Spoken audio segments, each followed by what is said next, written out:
Baik, assalamualaikum warahmatullahi wabarakatuh. Kembali bersama channel Nuri saja. Baik anak-anak semuanya, dimanapun anda berada, semoga anda dalam keadaan sehat walafiat dan panjang umur serta diberi rezeki yang barokah. Baik, kali ini mari kita belajar tentang listrik statis.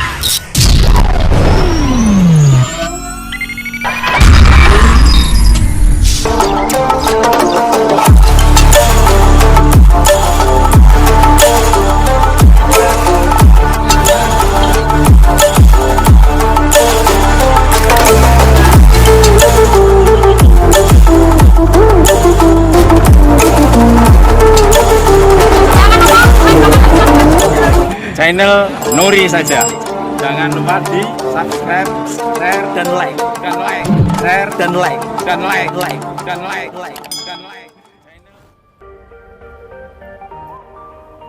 Baik, tentunya anda semua pernah mendengar petir atau pernah melihatnya.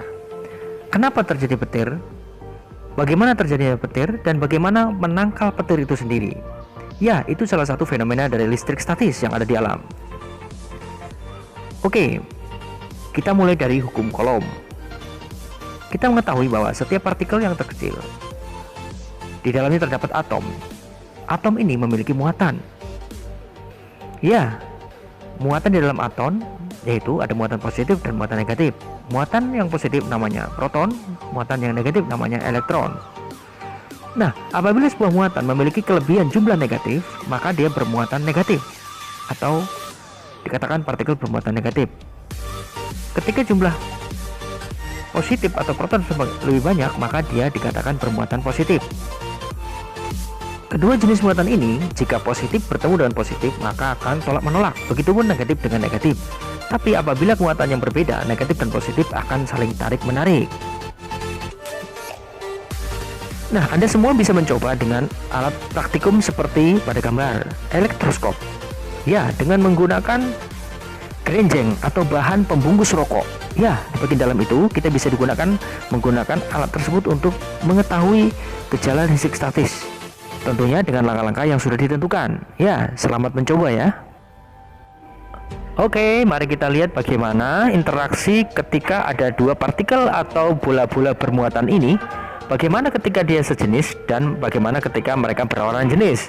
Tentunya partikel yang berbeda jenis akan tarik-menarik dan partikel-partikel yang sejenis akan tolak-menolak. Ya, baik tarik-menarik atau tolak-menolak ini dikatakan sebagai gaya Coulomb atau gaya elektrostatik. Besarnya gaya elektrostatik atau F yaitu sebanding dengan muatan-muatan dari muatan partikel tersebut dan berbanding terbalik dengan kuadrat jaraknya. Sehingga bisa dikatakan semakin besar muatan maka semakin besar gaya tariknya, dan apabila jaraknya semakin jauh maka tarikannya semakin lemah. Ya, seperti hukum orang jatuh cinta ya. Kalau semakin jauh maka cintanya semakin berkurang gaya tarikannya. Ketika semakin dekat maka gayanya semakin besar. Contoh, dua buah bola bermuatan masing-masing 9 mikrocoulomb dan 4 mikrocoulomb terpisah sejauh 6 cm satu sama lain. Itulah berapakah gaya yang bekerja. Ya, menggunakan gaya F sama dengan K1Q2 per R kuadrat. Dengan nilai K adalah 9 kali 10 pangkat 9, maka kita dapatkan bersamaan seperti itu dengan hasil seperti itu. Oke ya guys, dilihat sendiri ya. Nah, soal kedua juga sama, bercerita tentang sama ya. Di sana ada dua muatan dan memiliki jarak. Oke, silakan dicermati baik-baik bagaimana cara menjawabnya. Diketahui, ditanya, dijawab.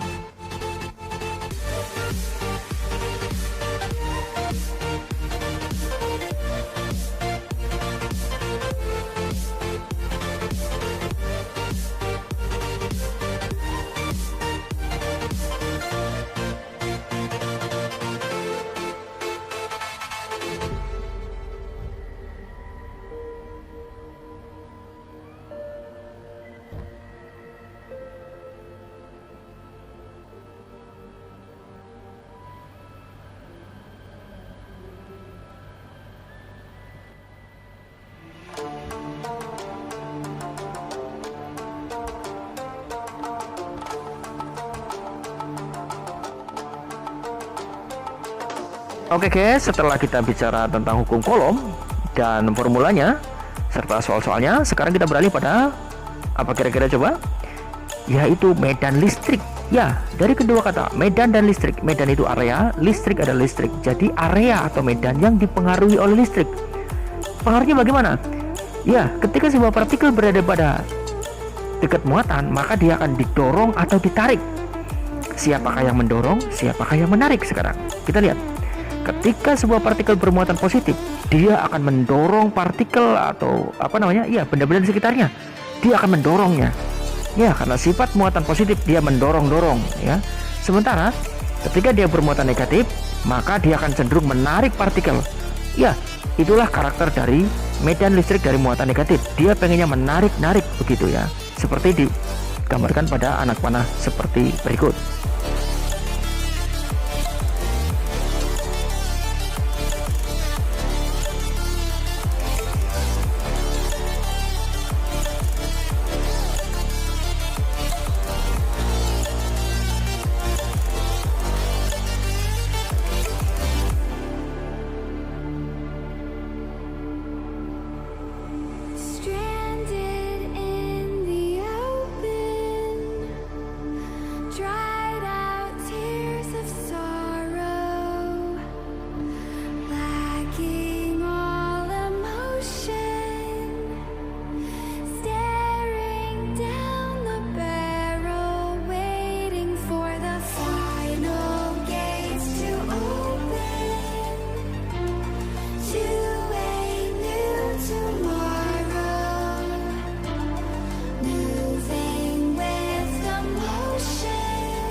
Ya, ini adalah penggambaran ditujukan tanda anak panah merupakan garis-garis medan listrik. Ya, di sana ada arahnya. Arah tanda panah masuk artinya menarik dan arah tanda panah keluar artinya keluar, menjauhi muatan. Nah, ini adalah ketika ada dua partikel bermuatan positif dan positif atau negatif dengan negatif. Begitupun ketika ada muatan positif dan negatif, digambarkan arah garis-garis medan listriknya tergambar seperti pada garis biru tersebut. Ya, di antara garis-garis tersebut tidak ada yang berpotongan satu sama lain. Semuanya selaras dan sejajar.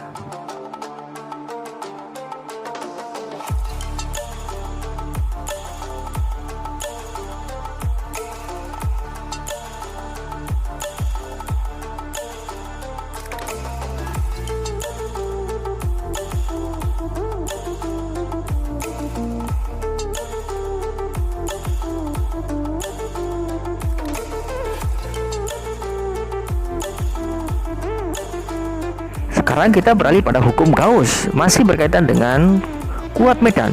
Ya, garis-garis medan tadi ya menembus sebuah permukaan, maka dikatakan adalah flux. Ya, flux listrik hasil kali antara kuat medan listrik E dengan luas penampang A yang tegak lurus, di mana garis-garis tersebut mampu menembus sebuah permukaan, maka di sana dikatakan sebagai flux listrik yang kemudian dinyatakan dalam hukum Gauss. Ya, di mana jumlah garis-garis gaya listrik yang menembus sebuah permukaan. Dan kemudian flux listrik inilah yang menyebabkan adanya generator, ya, di mana menghasilkan arus listrik akibat dari flux listrik, akibat dari benturan-benturan atau garis-garis yang menembus daripada sebuah permukaan, yaitu permukaan listrik. Nah, flux ini terjadi pada permukaan bola dan dua plat sejajar seperti pada gambar berikut. Masing-masing memiliki formulanya sendiri-sendiri.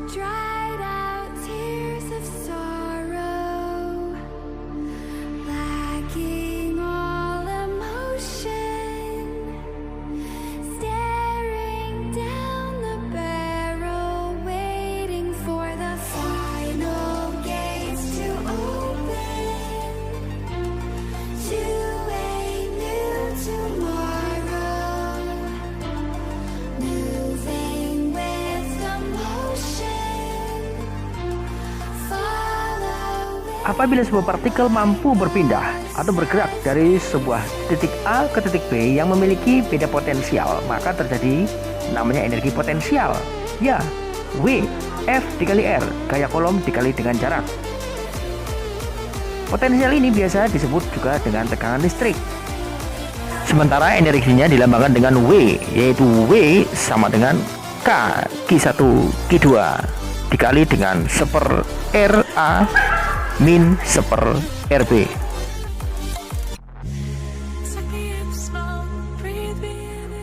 Oke, salah satu komponen yang berkaitan dengan muatan listrik adalah kapasitor. Ya, kapasitor ini adalah komponen listrik yang digunakan untuk menyimpan energi listrik. Ya, kapasitor banyak digunakan di komponen-komponen listrik, di alat-alat elektronik rumah tangga di sekitar kita.